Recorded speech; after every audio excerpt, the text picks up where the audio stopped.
I posted a photo of Romeo on my feed with the caption, "Miss you so much." My ex commented, "Heh, he looks about 70% like me, so you found yourself a replacement?" I replied calmly, "He's my first love." That same day, Steven, the arrogant heir, waited downstairs at my place all night, with reddened eyes. Steven asked me, "So I'm the stand-in, right?" Chapter 1. At 3 in the morning, I got a call from one of Steven's friends. "Hey, Jennifer, Steven's drunk. Come pick him up." I agreed, threw on a coat, and headed out. The moment I arrived at the bar, someone spotted me and immediately raised their phone, shouting, "She actually made it in 15 minutes this time. New record. Everyone who lost the bet, transfer me the money." Some cursed, some cheered. Steven was still lounging lazily on the couch, a beautiful woman in his arms, not looking drunk in the slightest. They had played this childish trick more times than I could count, and every time, I still fell for it. He glanced at me. "Not bad. Next time, be faster. You've got 10 minutes. I nodded. The woman toyed with the buttons on his shirt. "Steven, is this your girlfriend?" My heart skipped a beat, and I instinctively touched the ring on my ring finger. Steven smiled and shook his head, slowly taking a sip of his drink. "Just a dog that comes when called and leaves when dismissed." The room fell silent for a split second, then erupted again. Many shot me looks of schadenfreude. What a joke. Always showing up the second she's called. She's been tailing Steven like a total simp for 2 years. Of course she's basically his dog. I simply listened quietly, then poured him a glass of warm water and said softly, "Drink less. Your stomach isn't great." Steven straightened slightly, raising a brow, and beckoned me over. "Come here." I stepped closer and bent down, waiting for him to speak. The next second, the water was poured over my head. The glass hit the floor and shattered. "A dog thinks it gets to lecture me now?" The whole room burst into laughter. "Pick up the glass." Ignoring my soaked bangs clinging to my forehead, I crouched down and started picking up the shards. The sharp edges cut into my fingers, drawing a stream of blood. Steven stood up and kicked the back of my knee. I gasped in pain and dropped to my knees. Looking down at me, he said, "You can't even handle something this simple. Get lost. Stop being an eyesore." Chapter 2. The next day, as if he had completely forgotten about the bar, Steven sent me a message. "Dress nicely. Come with me to a banquet. I'll pick you up at 6. I did my makeup, changed into my dress, but by 7, Steven still hadn't arrived. I opened my feed. Just moments ago, one of his close friends had posted, "Welcome Cecilia back to the country." Steven finally got his wish. In the photo, Steven was gently draping his coat over a petite girl. Her features looked strikingly similar to mine. Oh, Cecilia. No wonder Steven had no time for me. His true love had returned. A stand-in like me should probably stay tucked away in some dark corner. Shouldn't I? I zoomed in on the photo and gently touched Steven's face on the screen. Silently, I prayed that things between him and Cecilia would progress a little slower. For now, I wasn't ready to leave him, because the way Steven lowered his head with such tenderness looked so much like Romeo. Chapter 3. After changing clothes and removing my makeup, with nothing else to do, I stayed home practicing latte art. The kid who works part-time at the cafe had urged me several times already, saying they wanted to learn new designs. Eder even sent me a bunch of latte art photos today. He's incredibly talented. He can already execute quite complex patterns with ease. Once I got absorbed in it, I lost track of time. When I finally snapped out of it, I realized I hadn't eaten dinner and my stomach was already growling with hunger. Seeing it wasn't too late yet, I took a taxi to the mall to grab something to eat. I just didn't expect that right after picking up my milk tea, I would run into Steven and his group. What are the odds? My heart leapt into my throat. I was about to turn around and pretend I didn't know them when I heard Steven's voice. "Hey." Couldn't wait to accidentally run into me. "Huh?" I lowered my head. Cecilia nestled in his arms, looking at me curiously. "Steven, who's this?" "She looks kind of like me." Before Steven could speak, his cronies eagerly answered for him. "Cecilia, she's just one of Steven's simps. If her eyes didn't resemble yours a bit, he wouldn't even spare her a glance. Just a cheap substitute. That's all." Stephen, is that true?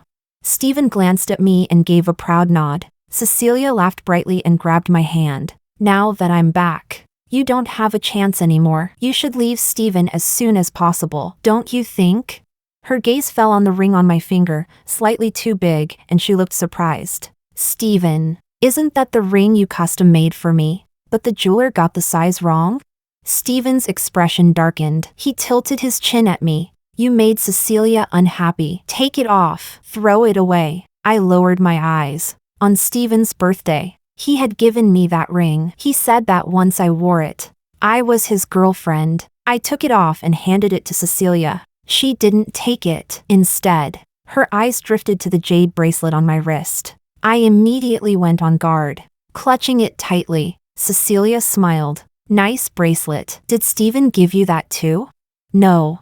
Stephen strode over, forcibly prying my hand away from the bracelet. What are you hiding it for? It's not even anything valuable. Cecilia, if you want one, we'll just buy you another. Cecilia looked at him, her eyes misty. But I think this one looks really nice. I want this one. Jennifer, give it to Cecilia. Name your price. I'll pay you double. I shook my head firmly. No, 5 times. I really can't. It was given to me by someone very important. Cut it out. No one is more important than Cecilia. 10 times. All right? Stephen waved impatiently. His friends immediately stepped in, grabbing me and trying to remove the bracelet. My whole body trembled. My fingers dug into my palms. I looked at him and said, word by word, it's as important as my life. Without it, I'd die. Stephen froze for a moment, but only for a moment. A mocking smile quickly returned to his lips. You could throw away the ring I gave you without hesitation. And now you're clinging to some cheap bracelet? As he spoke, he came over himself and yanked hard at it. The bracelet was tight and wouldn't come off easily. Terrified of losing it, I struggled desperately. Stephen's strength was overwhelming. Waves of despair surged through me. I looked at him pleadingly, but he turned his face away. Damn it! After more than 10 minutes without success, Stephen lost patience. He dragged me to the ground, realizing what he was about to do. I grabbed the corner of his clothes in panic, tears streaming uncontrollably. Don't! I'll agree to anything. Please. He didn't listen at all. He slammed my hand hard against the marble floor. The bracelet shattered instantly. It was Romeo's gift to me on my 18th birthday. I burst into uncontrollable sobs. TCH. What are you crying for? 1 million, already transferred to you. Stephen's expression darkened. His face filled with violent irritation. So unfamiliar. Nothing like Romeo at all. Romeo had always been gentle. He would never yell at me. At last, I realized that what I had been chasing was nothing more than an illusion. Romeo, are you watching all of this from heaven? Seeing me degrade myself like this, does it hurt you too? Cecilia sighed and looked at me with pity. So that's all there is to it. I closed my eyes, then threw the ring into the trash can. Stephen, let's break up. Stephen stared at the trash can. After a long pause, he let out a cold laugh. You said that yourself. Don't you dare regret it. Now get lost. Go as far as you can. He pulled Cecilia into his arms like a victor. And don't come crawling back like some pathetic lapdog, wagging your tail in front of me again. Chapter 4. My wrist felt strangely empty, constantly reminding me that the jade bracelet was gone, shattered. A sense of loss and disillusionment surrounded me. I was utterly exhausted. Yet there was still one unfinished matter lingering in my heart. After a sleepless night, early the next morning, I returned to the old street. It was about to be demolished. Today was the final deadline for relocation. No matter how reluctant I felt, I had to face reality. The place where Romeo and I had lived together for years was about to turn into ruins. No one had lived there for so long that everything inside was covered in a thick layer of dust. I tidied up carefully, as if I were piecing together long-sealed memories bit by bit. While organizing the bookshelf, a stack of photos suddenly fell out, and every single one of them featured Romeo. I suddenly remembered, during the summer after we graduated from high school, I had bought a film camera. I had acted spoiled, asking Romeo to be my model. He had clearly agreed indulgently, yet still pretended to be troubled and said, "Then what reward is Jennifer going to give me?" Blushing, I had kissed his lips. We had looked forward to developing the film. But later, something happened to Romeo, and these photos were forgotten in a corner. My hands trembled as I flipped through them one by one. In the last photo, Romeo stood facing a blazing red sunrise, making a wish, so beautiful it felt like a dream. And in that moment, I realized I hadn't forgotten a single word he said. My wish is simple. As long as Jennifer is happy, that's enough. Happy. But what had I been doing these past 2 years? Staying by Steven's side. A storm of memories stirred up towering waves of longing, and there was nowhere for these emotions to go. Tears welled up in my eyes. Through the blur, I edited a post visible only to myself. Miss you so much. Chapter 5. It took me a long time to calm down. After packing everything, I carefully checked again to make sure nothing was left behind. It was completely dark outside. I was about to call a car back to my apartment. When I opened my phone, the screen was still on my feed. There was a new comment under that post. Steven, heh. He does look about 70% like me. So you found yourself a replacement? That's when I realized I had set the privacy wrong. It was set to partially visible. How disgusting. Steven, you really are as self-important as ever. Just a stand-in, how dare you compare yourself to the real one? I replied calmly, he's my first love. I didn't expect that the moment I sent it, a flood of messages would come in. Steven replied with a string of question marks. Steven, you've been simping for me for 2 years. Don't tell me it's because I look like him? Steven, fuck. Jennifer, say something. Steven, where are you? I'm coming over right now. When I didn't respond, Steven called again. Looks like this spoiled young master was about to lose it again. Coldly, I blocked all his contact information. And just like that, the world finally became quiet. Chapter 6. Miss, there's a Rolls-Royce still parked downstairs at your place. Looks pretty impressive. I looked up. The license plate was a familiar repeating number. Sure enough, the moment I got out of the car, I heard the low roar of an engine starting. The Rolls-Royce aimed straight at me, its headlights blazing arrogantly. The glare was so harsh I couldn't even open my eyes. Steven stepped out from the driver's seat and strode toward me, grabbing my shoulders roughly. Jennifer, you're getting bolder by the day, ignoring my messages and even blocking me. Huh? I frowned, enduring the pain in my shoulders. Mimicking his usual tone, I asked back. Am I obligated to reply to you? Steven gritted his teeth, his tongue pressing against his cheek. Fine, real fine. Then tell me, what the hell was that post about?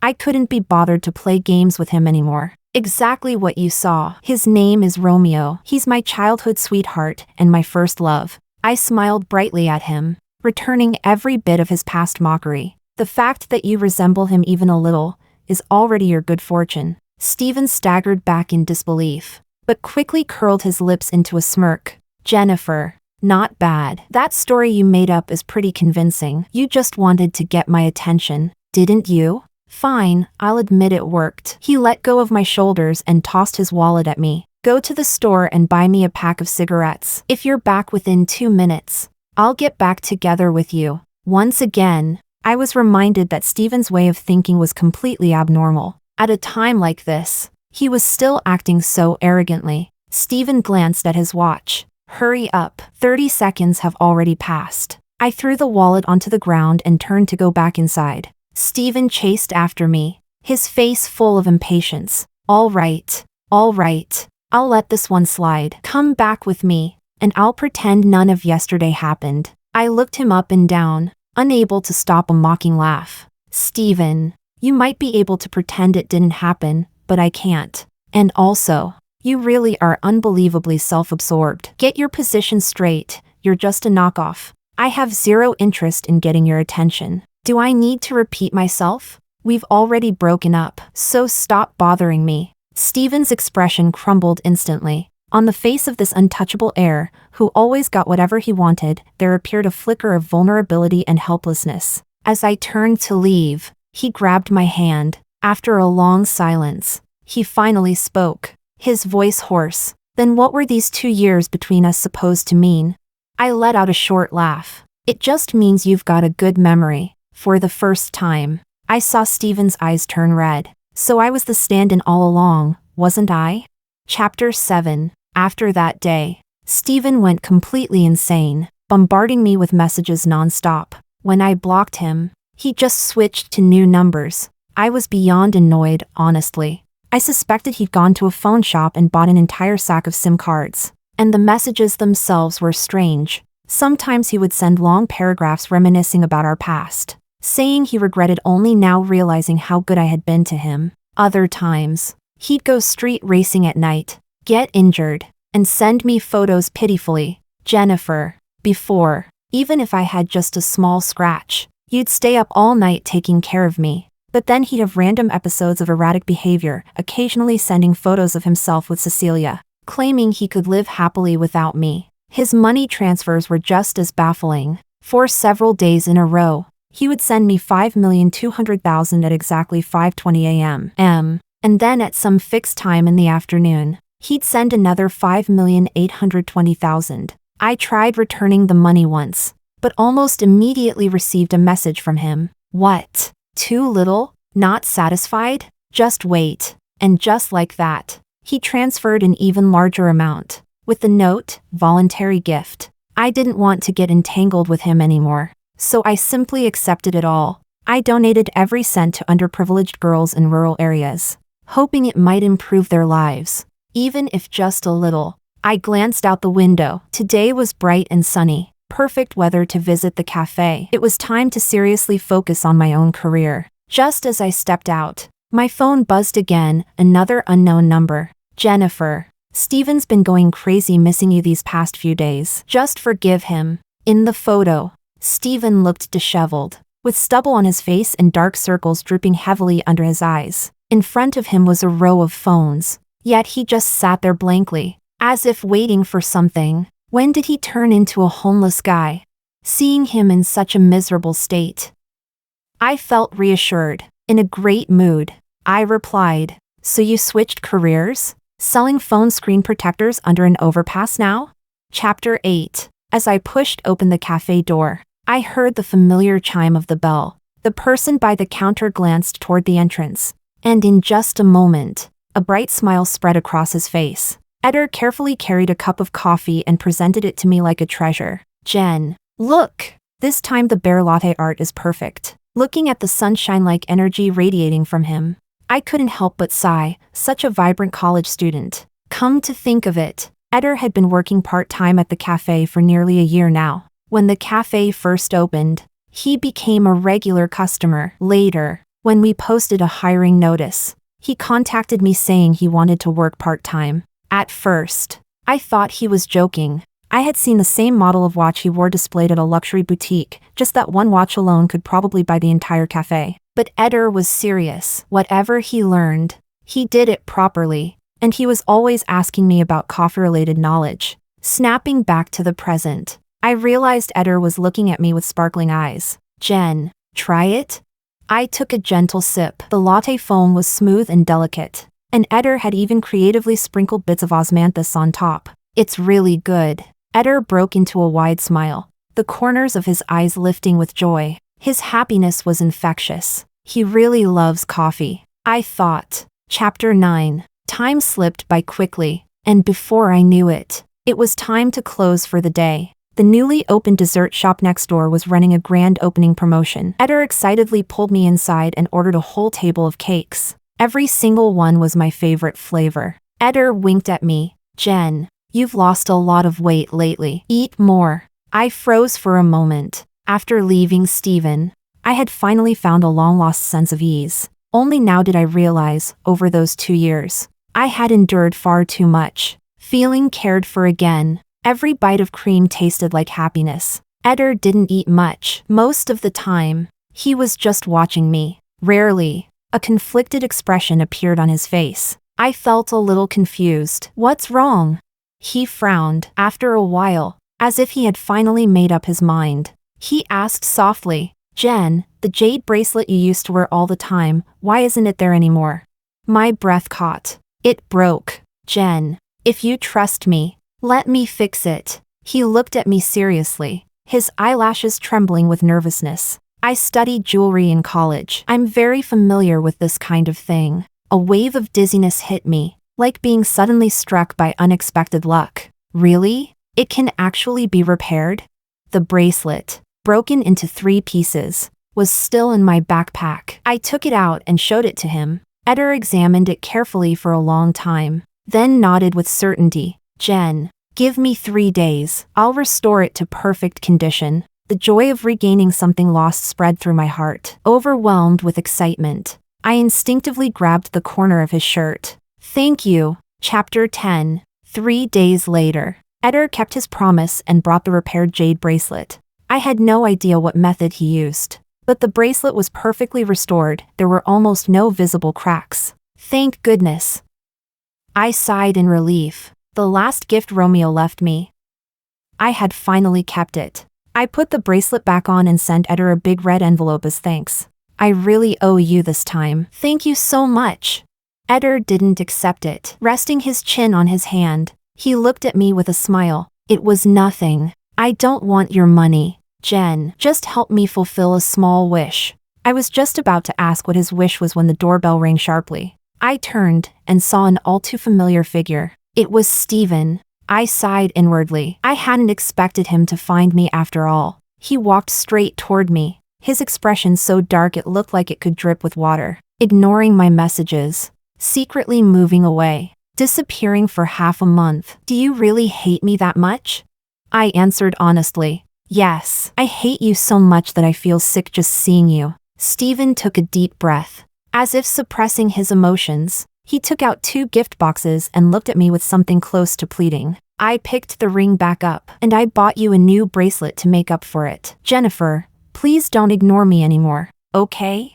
I raised my wrist, showing him the perfectly restored jade bracelet. I don't want anything from you. At that moment, a sarcastic voice came from beside me. You're seriously giving away something you picked out of the trash? Maybe you should just take it to a recycling center. Steven finally shifted his gaze to the person next to me, frowning. You're that guy from the Gene racing team, the PRI. Before he could finish, Eder exaggeratedly waved his hand in front of his nose. Wow, are you actually a junk collector? Why do you smell like garbage? Jen, do you smell that? Steven slammed his fist onto the table. Watch your mouth. Seeing that he was about to lose control again, I quickly asked, what exactly do you want? Steven's attitude softened immediately. He spoke nervously. Jennifer, I miss you. I miss the way you took care of me. Your smile. I still remember when I ran away from home with nothing, and you stayed by my side the whole time. I really want to go back to how things were. Maybe you only learned to cherish something after losing it. I finally understand. I can't live without you. We've been together for so long. You must not be able to let go of me either. Please. Just give me one more chance. Eder silently turned on the cafe's music player and played What Kind of Man Is That? I clapped slowly for Steven. What a wonderful speech. Finished? Then get out. Steven looked deeply hurt. He took a few steps back, then gave a bitter smile and nodded. It's okay, Jennifer. I'll prove it with my actions. I'll take one of every coffee on the menu. I want to taste the coffee you make. I let out a cold laugh and added double shots of espresso to every cup. Then, thinking it still wasn't enough, I added wasabi to the Americanos. Let him experience what true bitterness and true sleeplessness really means. Chapter 11. Steven stuck to me like chewing gum, showing up at the cafe every single day without fail, and true to his flamboyant style. He ordered 999 roses daily and had them placed right at the entrance.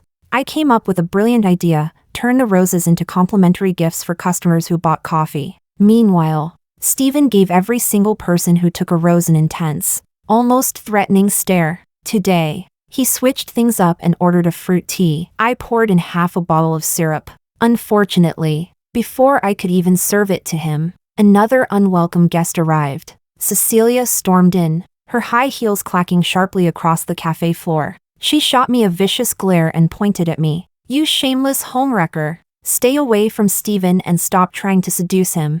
I was just about to fire back when Eder stepped in front of me. Eder looked at her with amused curiosity. Oh, are you Scrap Bro's girlfriend? The two of you really match. Reminds me of a stinky landfill. Cecilia was so furious she couldn't even speak. She stomped her foot and went straight to Steven. Steven, did you forget what day it is today? We said we'd go on a date. Steven didn't move. Cecilia leaned in and whispered into his ear, her hand even slipping inside his shirt, gently caressing him. I was stunned. Wait, had I somehow become part of their little game? After a long time, Cecilia nearly on the verge of tears, Steven finally stood up. She tried to loop her arm through his, but he avoided her. Just as they reached the door, Steven suddenly turned around and looked toward the counter. Hey, you, the male pretentious coquette, come here. Eder looked around, confused. Steven gritted his teeth. Stop looking. I mean you.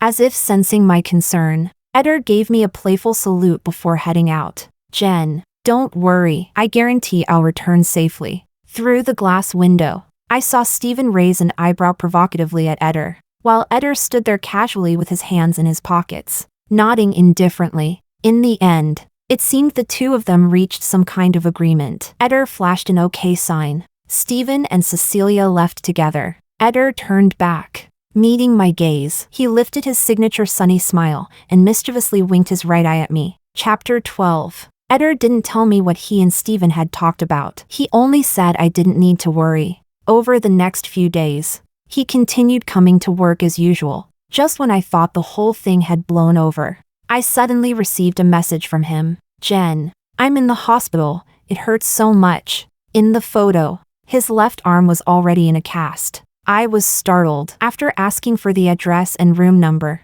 I rushed over immediately. Eder sat half reclined on the hospital bed, his head lowered. His clothes were covered in dust, making him look disheveled. How did you get hurt this badly? The moment he saw me, his eyes lit up. He pouted pitifully. Jen, Scrap Bro challenged me to a race. I won, and he couldn't take it, so he beat me up. Looking at the thick cast, I couldn't help but sigh. I took out a pack of wet wipes and gently wiped the dust off his face. Steven's a lunatic. He doesn't care about his life. Why would you risk yours too? He saw how nice you are to me. Jen got jealous and wanted to challenge me. Eder said, waving his fist. But it's fine, I totally crushed him. You shameless pretentious coquette. Still showing off. Huh?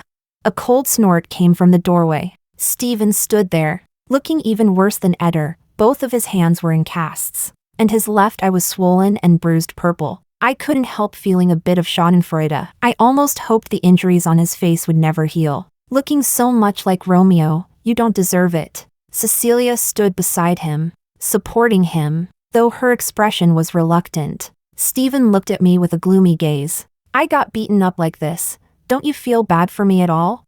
I rolled my eyes. That's called karma. You're practically falling apart already. Losing a fight to someone younger isn't exactly surprising, is it? Besides, isn't your true love right next to you? Why would you need me to care? To my surprise, Steven suddenly grew agitated. Jennifer, are you jealous? Fine, I'll make her leave right now. Before the words had even settled, he violently shook off Cecilia's hand. Get lost. Just seeing you makes me sick. Cecilia wiped her tears and ran off. Steven had moved too abruptly, and without her support, he lost his balance and fell flat onto the floor, with both hands in casts. He could only wriggle there, unable to stand up on his own. Jennifer, can you help me up? It hurts too much. I walked toward him. A trace of hope gradually appeared in his eyes. This time, I looked down at him from above. Steven, I sincerely suggest that instead of seeing a surgeon, you should go see a psychiatrist. Without hesitation, I shut the door, locking that writhing maggot outside. Chapter 13. Because he still needed time to recover, Eder had to spend his 23rd birthday in the hospital. I didn't know what gift to get him. After thinking it over again and again, I finally decided to make him a cake myself. Eder was overjoyed, taking lots of photos of the cake. It made me a little embarrassed. Stop taking pictures, it's my first time making one. It doesn't look very good. To me, this is already the most precious gift. Eder carefully took out a jewelry box from his pocket. Jen, I made this myself. I've wanted to give it to you for a long time, but I never had the chance. I opened the box. Inside lay a platinum bracelet, with a small bear charm in the center, sparkling softly. It's your birthday, why are you giving me a gift? Eder looked at me, his eyes shining. I've already received so many blessings today. I feel happy enough, so I want to give all my luck to you. Jen, the jade bracelet stays on your left wrist, and this one goes on your right. Jen, is that okay? His thoughtfulness was like a gentle spring rain, quietly soaking into my heart. I nodded. Great, I want to put it on for you myself, even with one arm in a cast. Eder insisted on using his free hand, clumsily but carefully fastening the bracelet onto my wrist. Chapter 14. Eder insisted that cake should be paired with cola, but I firmly rejected that idea. Without hesitation, I went out to get him some plain water instead, only to realize I had no idea where the pantry was. Holding the floor map, I wandered around the hospital corridors in circles, but I didn't expect to run into a familiar face again. Cecilia was arguing intensely with a doctor. They were too far away for me to hear what they were saying. Soon after, a man walked over and pulled Cecilia into his arms. She leaned against his shoulder intimately. I was stunned. I recognized him. He was Stephen's most loyal lackey, the same guy who had posted "Welcome Cecilia" back on his feed. What kind of drama is this? The boss's girlfriend falling for the subordinate? I quietly slipped behind a corner and secretly snapped a photo. Then I looked up and saw the department sign hanging on the wall. I couldn't help but suck in a sharp breath. Obstetrics and Gynecology. Chapter 15. I became a detective. I discovered that Cecilia and that man especially liked meeting in the pantry. Cecilia would always complain to him, saying that Stephen had suddenly changed, becoming unusually cold toward her, and that he had violent tendencies, which made her very afraid. The male lackey, meanwhile, seemed to have long been dissatisfied with Stephen. He said he hated Stephen's bossy, overbearing attitude. The two of them would often end their complaints about Stephen with passionate kisses. From their conversations, I also learned the truth about that day in the obstetrics and gynecology department. One night, Stephen got completely drunk and lashed out at Cecilia with harsh words. The lackey happened to see Cecilia crying and comforted her gently. As emotions escalated, the two of them checked into a hotel together. It was that very time that she became pregnant. Chapter 16. More than a month later, the cast on Eder's arm could finally be removed, and I accompanied him to the hospital. Eder went into the consultation room, while I waited outside alone. Just then, the door next to me opened, and Stephen, who had just had his cast removed, walked out. I tried to pretend I didn't see him, but he sat down right beside me. Jennifer, let's talk. I promise, this will be the last time. When I didn't respond, he lowered his head and continued speaking on his own. I've thought a lot during this time. Every day has been painful. I can't forget the look on your face when you left. I regret hurting you so deeply. I've realized I had already fallen in love with you. I was just stubbornly convincing myself that I loved Cecilia. The better you treated me, the more insecure I became. That's why I humiliated you like that. Only by repeatedly proving that you wouldn't leave me could I feel any sense of security. I'm sorry, Jennifer. I know I've wronged you. By the end, his voice was choked with emotion. Jennifer, can we get back together? I looked at his miserable state. I don't think your apology is sincere enough. How about you kneel first? Stephen fell silent. If I kneel, will you give me a chance? I'll consider it. His lips pressed tightly together, his expression conflicted. Finally, without a word, he knelt down. I couldn't help but laugh. I crouched down and patted his face. On the day we broke up, you told me not to come crawling back like a lapdog, wagging my tail in front of you. Who would have thought that line would end up applying to you? Seeing you like this today, it's truly satisfying. To tell you the truth, I never loved you. I just treated you as a stand-in for Romeo all along. Other than that face, there's really nothing else about you worth mentioning. The harm you caused me isn't something your simple apology and one kneel can make up for. I will never forgive you in this lifetime. I took out my phone and showed him the photos one by one. Then, I dropped the final bomb casually. Your so-called true love and your dear buddy have been secretly seeing each other behind your back for a long time. Oh, and she's pregnant. I stood up and kicked him hard in the chest. Stephen's face turned pale. He lay there stiffly on the ground, like a lifeless fish. Stephen, being abandoned by everyone around you is entirely your own doing. Eder walked out of the consultation room, swinging his arm. When he saw Stephen, he let out a soft hiss. Wow. Scrap bro really did turn into scrap. Chapter 17. Recently, I had gone through far too much, and completely breaking free from Stephen felt like being reborn. I returned to the old street again. Even though it had already been reduced to ruins by demolition, I still found my way easily to what remained of the building where Romeo and I once lived together. Among the broken bricks and rubble, I noticed small patches of white emerging. They were snow-white daisies, swaying gently in the wind, like feathers fallen from angels. A quiet sense of connection stirred in my heart. Romeo, are these daisies speaking for you? That night, I dreamed that Romeo and I had returned to my 18th birthday. We had a candlelight dinner together, and I mischievously smeared cream all over his face. He simply smiled indulgently and placed the jade bracelet on my left wrist. We walked together across a bridge. The child who had drowned in reality was scolded and taken away from the riverside by his parents, and Romeo did not lose his life saving him. How wonderful. Hand in hand, we stood watching the river reflect the dazzling lights of the city. I don't know how long passed before I heard Romeo softly calling my name. Only then did I realize his body was slowly becoming transparent. Panic surged through me as I tried to hold on to him. He gently touched my head. Jennifer, you've stayed in these memories long enough. It's time to move forward. Romeo turned into countless specks of light. I tried to catch them, but they scattered in the wind. Then I woke up. Outside, it was still deep night. That long, beautiful dream had lasted only a moment in reality. I couldn't sleep again. Chapter 18. Following the guidance of that dream, I began trying to embrace a new life. The cafe business kept getting better, and I planned to rent a larger space. There was also news regarding the donations I had made to girls in rural areas. I made a list, preparing to continue supporting them. My weekends became busy too. I fell in love with road trips, and Eder volunteered himself as my driver. Sometimes, I would accompany him to racing events with his team. When we were driving casually, Eder always kept the speed slow and steady, but on the track, he was always the fastest and the most stable, taking first place every time. Life passed simply like this, and I found myself enjoying this quiet peace. As the weather grew warmer, on the day of the summer solstice, Eder asked me out.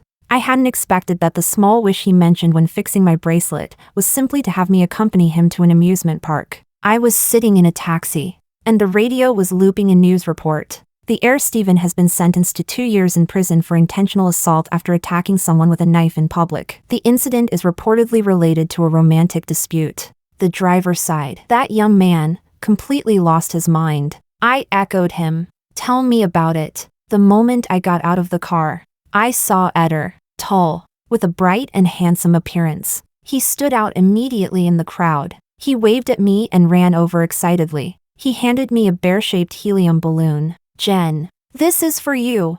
I tied it to my finger. The balloon swayed in the wind, trailing behind us like a little tail. Jen, Eder kept calling my name, holding an umbrella over me to block the sun, lining up patiently to buy tickets. When I saw him about to go buy ice cream again, I quickly stopped him. Wasn't today supposed to be me accompanying you? Stop running around doing everything for me. Sweat had already formed on his forehead, but he smiled it off without a care. This is what I should do for you, Jen. He pointed at the Ferris wheel, looking at me with anticipation. Jen, let's go ride that. Okay. Chapter 19. As we stepped into the Ferris wheel cabin, the noise of the outside world was instantly shut out. At the same time, in this small enclosed space, it was just me and Eder. I had a feeling like he had something important to tell me. As the Ferris wheel slowly rose, Eder moved to sit beside me and took something out of his backpack. It was an old teddy bear plush. Though worn,